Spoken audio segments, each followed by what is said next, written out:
Hey guys, what is going on? This is DJ Echo of Echo Entertainment, and you are in the element with. Still a mess. Come on, man, it's about to go down. We'll be right back.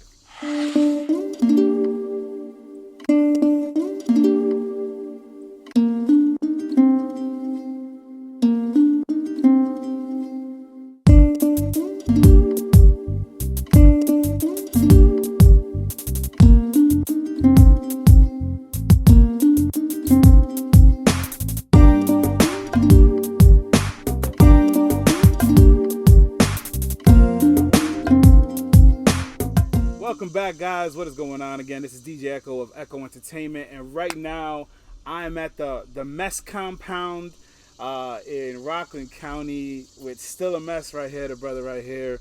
Yo, we've been trying to get together for like ever. We had an interview in place. Everything was good. There was issues with the sound. So we got to try to do this again. So first of all, thank you for making the time, all that good Absolutely, stuff, bro. man. I know you busy, I'm busy. We just trying to, so I appreciate it. So we just gonna dive right in, bro. You ready? You ready to do this? All right. So still a mess. Now that's not like some foreign name. It's still a mess. So where'd you come up with the name? Well, I mean, it's kind of like a phrase that means something to me, you know, and I feel like it's something that everybody could relate to. Still a mess, being still a mess. Like no matter how much you have your life together, we are all still a mess. We're all works in progress. We're all trying to better ourselves and become better people every day.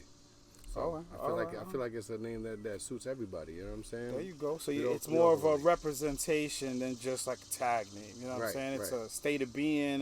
You're a husband. You're a father. Just spoke to your dad. You're a good son. You take care of your family, all that kind of stuff. But so we got rapper. Mm-hmm. All right. We got producer. Throw producer in there. I'm not per se a beat maker. I can make beats, you know what I'm saying. But I would represent myself as a producer because, you know, a producer literally is the person that puts together the whole Gotcha. Okay. project. You know what I'm saying? All right. And yeah, I do. I produce my own records when it comes to that sense. All right. There you go. There you go. Okay. So you got rapper. You got production Right. of your own music, all that kind of stuff. You have your a radio personality, right? Yes, yes. So let's dive into, well, let's keep it going. So radio personality, you work a lot with a lot of efforts of helping Puerto Rico and Yes. rebuilding Puerto Rico. Yes. So what is that, like a philanthropist, right? I would say humanitarian. Yeah, you go, humanitarian. I would consider myself a philanthropist as well, but you know, more than anything, I think the best thing that represents me is humanitarian. That word Okay. that you were looking for that Yeah, represents me as a fool. Yeah, all right, I'm a there you go. humanitarian. I'm a humanist. I love human There beings. you I go. love people. There you go. You know, and you know, I just do my best to be the best man I could be to the world. All right.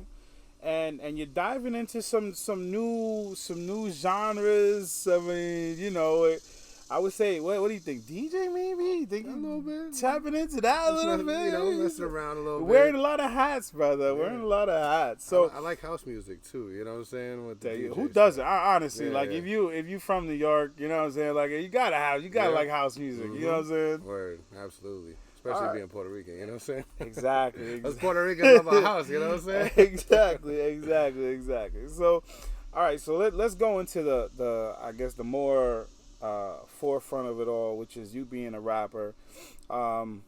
What? First of all, where did you first fall in love with rap music, the culture, the hip hop culture? When did that first like really take over you? Bronx, New York, growing up. You know what I'm saying? I'm not going to name a decade. We're gonna keep that on the You know what hush I'm hush. saying? Keep But, it on the hush hush. Yeah, definitely. When I was growing up in the BX and the Boogie Down, you know, the hip hop culture was hitting really heavy. You know what I'm saying? Yeah. It was like literally coming of age at the same time as I was, and I was just literally just like submerged in it, and I loved it. You know, everything about it. You know, I love the rap, I love the DJ, and I love the breakdance and the graffiti. You know what I'm saying? Like everything that revolved around hip hop. Right. You know, I kind of loved. So I kind of experimented with all of those things, all the elements of hip hop, and you know, my brother was a DJ. Okay. And okay. you know, he really inspired me a lot. and he used to make me mixtapes growing up and stuff like that. And Mixtape, like official mixtapes. yeah, like mixtapes, on cassettes. Cassettes, you know what I'm saying? You use a pencil or a pen Right. to wind them up, Yeah, those yeah. kind of things. Just These like younger that. generations, they don't know about They that don't stuff. know, They man. think that's vintage, like They don't it know the belongs in a struggle. museum or something. You know what I I'm mean, saying? that kind of does now. You know what I'm saying? It's old school, yeah. but yeah, I mean, definitely. You know, I came up in the essence. Yeah. For sure. Can you think about like one experience you had that it was just like your brother and where you came, where you grew up, that helped you get into the culture, you know what I'm saying? Listen, so I grew up in the Bronx also. I remember sitting on my fire escape and watching life pass by and people playing and popping open up the pump and people during the summertime, everybody and their moms was outside doing something, even if it was just sitting on the stoop or playing wiffle ball across the street or football in the streets. Everybody was outside. Life was outside. Right. There was no such thing as sitting indoors. You know what I'm saying? So everybody we was out. riding the freestyle bikes. I was out there. Yeah, exactly. You know what I'm saying? So everything was outside. Everything was going on.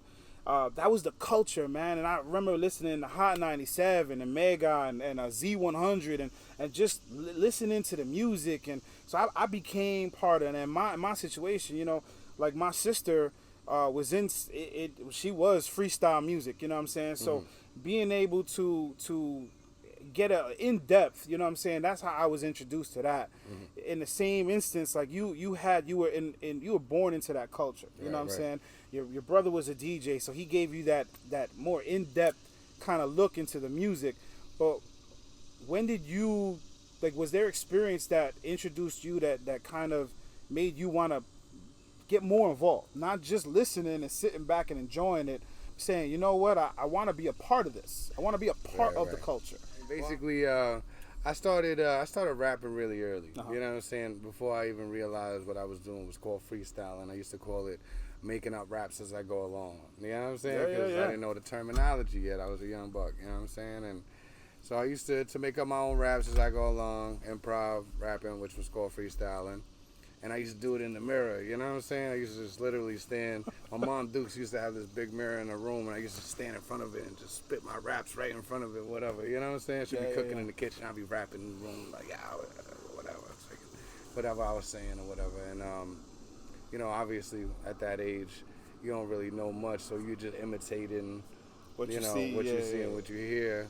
You know what I'm saying? So it was a lot of stuff that I wasn't really, doing and whatnot. Like I used to rap about a whole bunch of gangster stuff at 8, 9 years old and stuff. You know what I'm saying? But that was because that's what I was hearing and that's what I was seeing, you know what I'm saying? So I was just but I guess the experience of just rapping on my own it just came into me and I just started rapping. And one day on the block, one kid was like, "Oh, you know how to freestyle?" And I was like, "Oh, that's what they call it, freestyling?" I was like, "Yo, I heard that term, freestyle. I didn't know that was what I was doing." So, I mean, I guess that was my earliest experience. Right. And then shortly after, I just started rapping at school. You know what I'm saying? So I would have one kid bang on the table, and the other kid would do the beat with his mouth and shit. Yeah. He'd be like, "Boo, boo, boo." Heck yeah. You know what I'm saying? And I would rap. We was young, though. We were 9, 10. It was cool. We had a good time doing it. All right.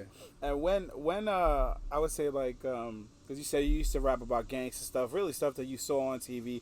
When did it kick in? Oh, not just on TV, in the world. Well, yeah. We was in the boogie down. You know what I'm saying? But when did you start rapping about stuff you experienced? You know what I'm saying? Because everybody you could watch the news and you could write 16 on that. You know what I'm saying? But when did you start writing about the stuff in your community, the stuff within your culture, you know what I'm saying? Stuff that happened to you and your family and your friends. I would say 18, 19. Yeah. You know what I'm saying? I guess I started, in high school I was more rapping about emotions. Right. And I was all my emotions everywhere in high school. You rap about girls? I mean, of course. We don't rap about girls. Everybody rap about girls. But, I don't know. I think I was, in a dark place in high school. Because in high school it was more, poetic. I got you. So poetically about on that deep tip. Emotions, you know what I'm saying, versus, about experiences, you know? Right. And then after high school, I had a couple experiences. Some real experiences that I guess I feel like I needed some lyrical therapy, so I just started literally writing about some of the crazy stuff that I was going through, and then then it just became that's what I do. I rap about my experiences, so that's where I'm literally still at right now, rapping about my experiences. And now I'm at a whole different level because now I'm not rapping just because people want to hear this type of experience. I'm rapping all my experiences. I'm rapping my experiences as a dad. Right. You know what I'm saying? I'm rapping my experiences as a business owner, as an employee, because I also have a job. I have a great job that's also in another field that I specialize in, which is automobiles. I rap about that. You know what I'm saying? As much as I can, because there's but so much I can disclose. And just whatever experience I have. And you know what? I had some good friends tell me some good advice about how they feel like I should approach being an artist, and I didn't really get it at first because I kept on rapping about, what my experiences were, but what I feel like people wanted to hear. Gotcha. You know what I'm saying?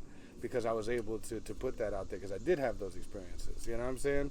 But now I'm just like, yo, I don't have to rap about street stuff because I had all the experiences.